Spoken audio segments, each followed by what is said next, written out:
আরে উন্নয়নের সরকার, শেখ হাসিনার সরকার। আমরা তো সুখে আছি, ব্যস্ত আছি বলতে হবে।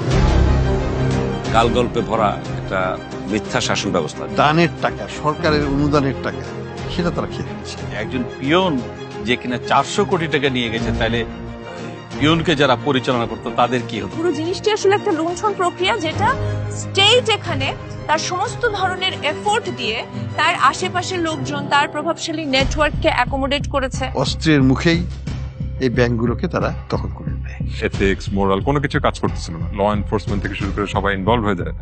তখন তো অ্যাকচুয়ালি ইন্ডিভিজুয়ালি কারোর কিছু করার থাকে না। সকালবেলা ঘুমে থেকে উঠেই কিন্তু একটা বয়ান দিতেন যে আমি এত উন্নয়ন করেছি। বিভিন্ন আর্থিক প্রতিষ্ঠান, ব্যাংক, এসব প্রতিষ্ঠান থেকে টাকা সরিয়ে নিয়ে এগুলো আত্মসাৎ করা হয়েছে। 10 টাকার কাজ হয়েছে 100 টাকায়, 100 টাকার কাজ হয়েছে 1000 টাকা।